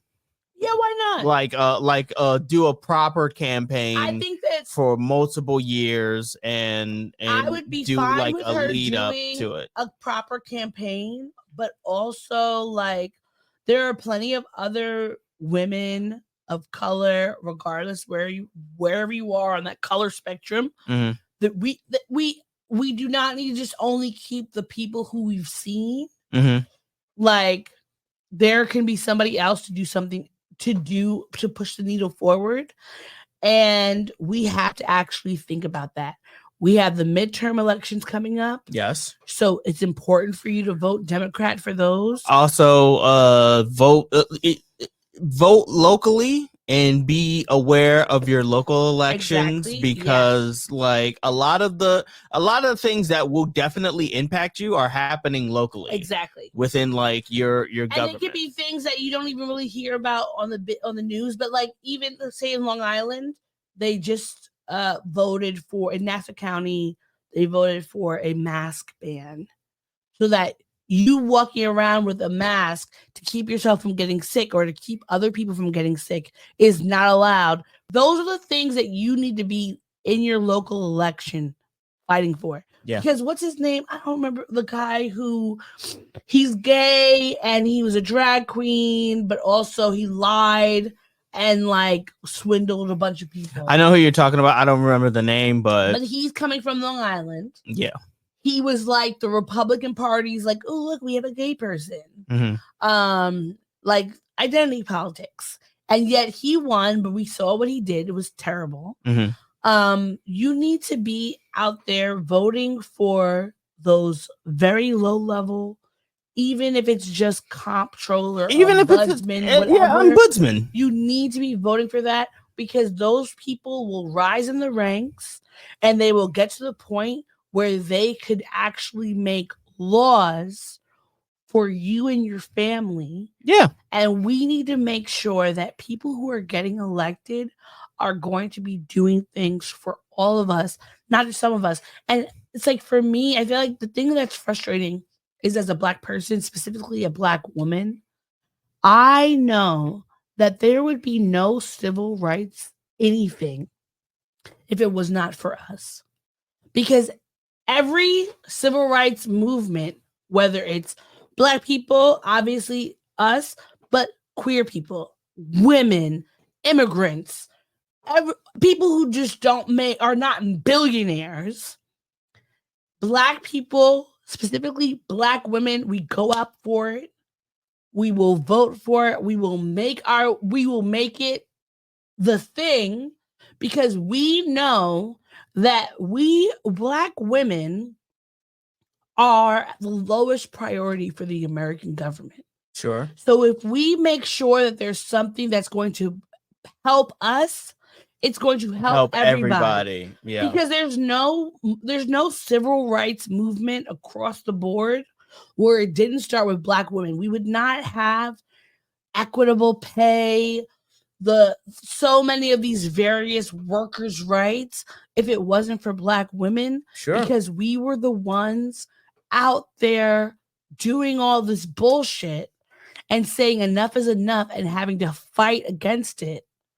Even fighting against our own, Black men, our counterparts, because we know we cannot be out here just bullshitting. Because the amount of Black women who die during childbirth, whether it's during childbirth, postpartum, et cetera, we have to make sure that we're good.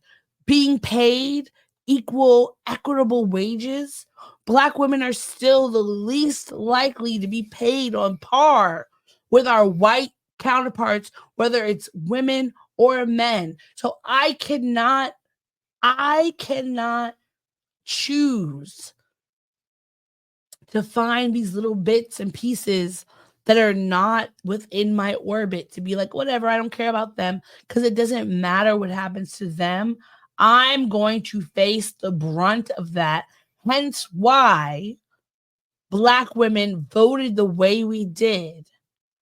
And we have to, whoever it is, we need to have somebody who is for everyone, who is for Black women really and truly, and getting them into office, because I am exhausted.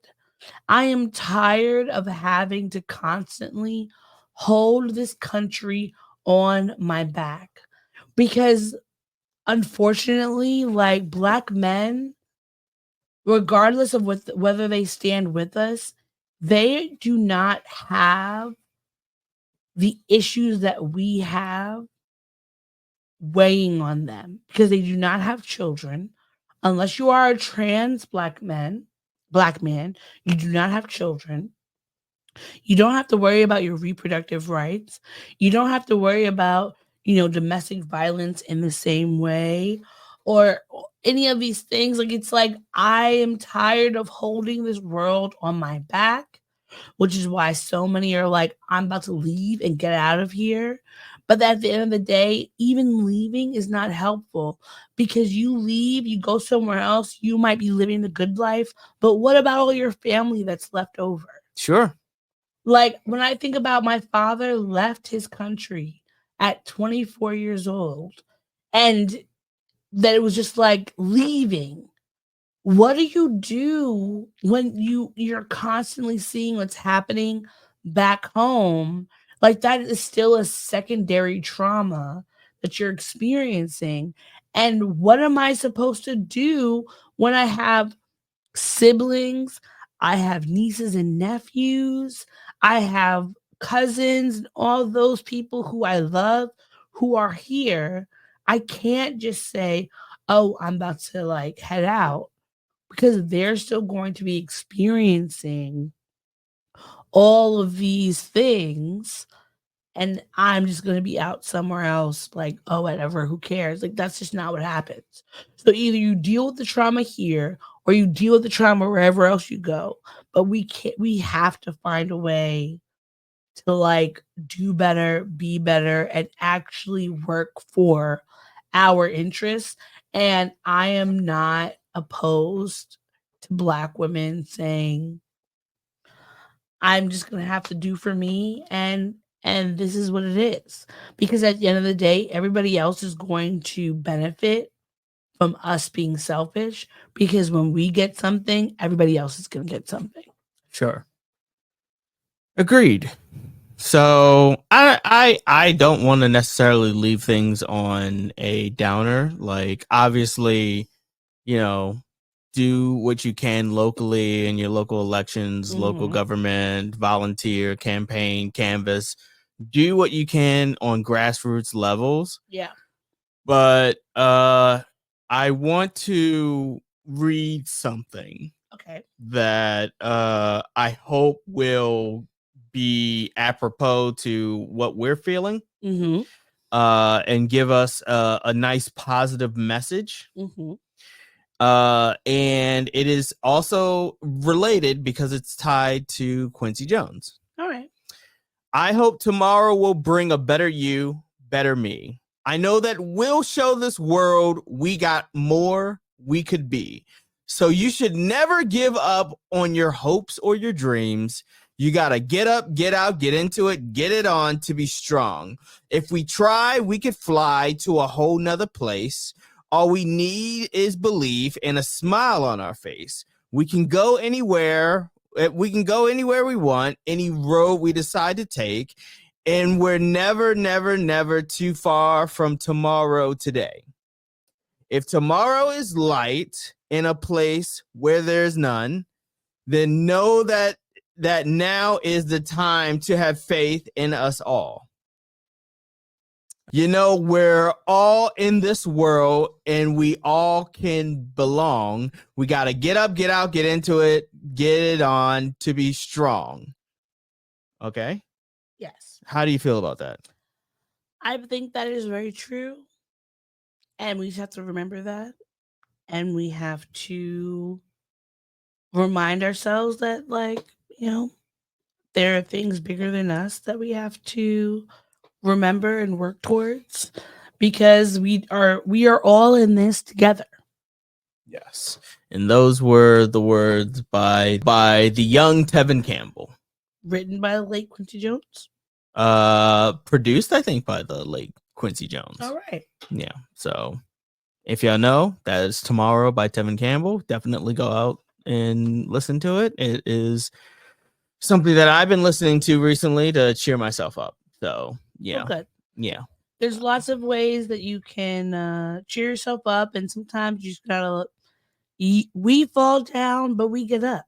Yes. And that's just what you have to remember, For a saint is just a sinner who fell down and got up.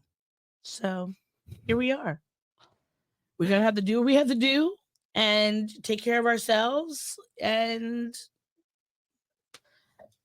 just hope that in 2028 we're actually allowed to vote. Is it blasphemous to say that song's a little lazy? No. It's a little lazy. I mean, you're allowed your opinion. Half the song is literally just we fall down or we get up. We fall down, but we get up. We fall down, but we get up. We fall down, but we get up. For a saint is just a sinner who fell down and got up. Yeah. Great harmonizing, by the way. Good. I'm very surprised that we were able to pull that off. I'm not. So for everybody, just do what you can to survive and thrive. Okay. We'll be back next week with another episode of the Black and Snerdy podcast. Until then, take it easy, keep it sleazy. Bye.